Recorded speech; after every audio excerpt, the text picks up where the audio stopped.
69 गोलियां, 3 बार पोस्टमार्टम और 24 घंटे तक बॉडी का इंतजार। सवाल सिर्फ एक, क्या दिल्ली में इंसानी जान की कीमत गोलियों की गिनती से तय होगी? नमस्कार, आप देख रहे हैं ताजा टाइम्स टीवी। मैं हूं कृष्णा सिंह राजपूत।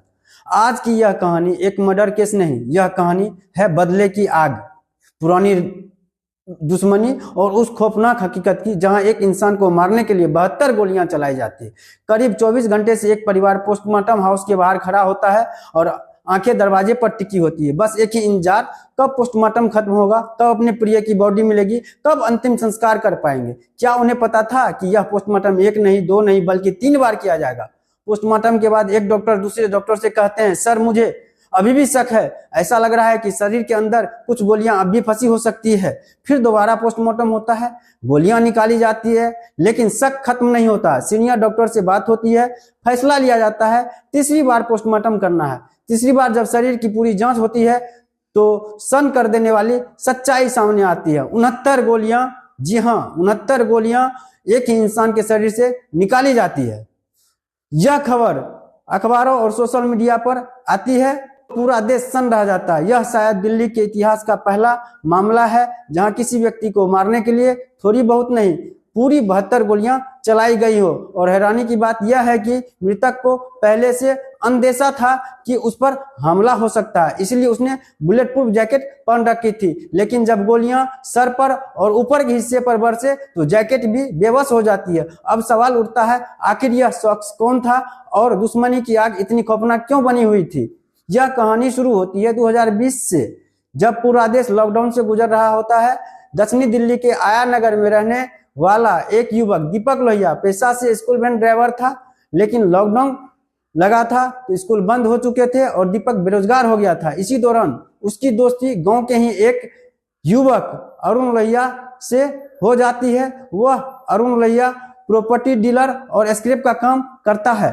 पैसे की कोई कमी नहीं, दोस्ती गहरी होती है और अरुण लोहिया दीपक को अपने बिजनेस में पार्टनर बना लेता है। तभी से शुरुआत से ही सब कुछ ठीक ठाक चलता है, पैसा आता है, हालात भी सुधरते हैं। लेकिन फिर एक प्लॉट को लेकर दोनों के बीच में कहासुनी और विवाद शुरू हो जाती है, फिर मारपीट और आखिरकार गांव वालों की पंचायत। समझौता तो होता ही है, लेकिन दुश्मनी खत्म नहीं होती है। अप्रैल 2024 में अरुण लोहिया दीपक को इतनी बेरहमी से पीटता है कि उसके हाथ पैर टूट जाते हैं।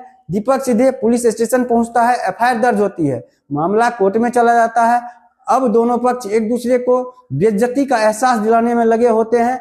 दीपक के दिल में बदले की आग जल उठती है और फिर आती है 15 मई 2025 दोपहर करीब 1 बजे। अरुण लोहिया अपने पिता रामवीर लोहिया के साथ साकेत कोर्ट से लौट रहा था। तभी महरौली गुरुग्राम रोड पर सीआरडी चौक के पास भयानक जाम लगा होता है।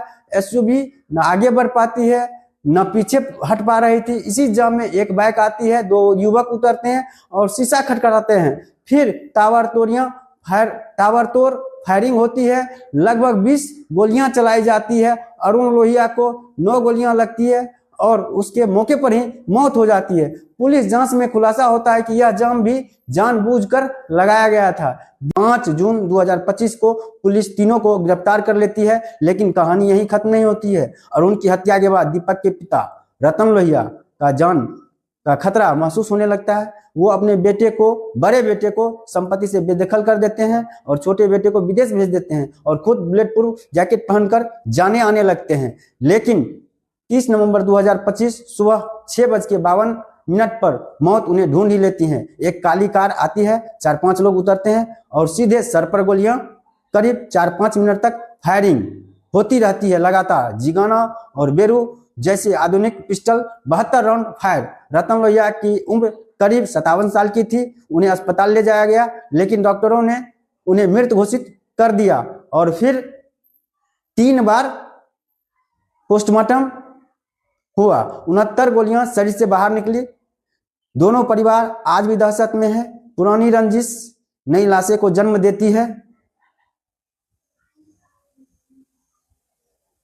दोस्तों, इस कहानी को सुनाने का मकसद डर फैलाना नहीं है, बल्कि जागरूक करना है।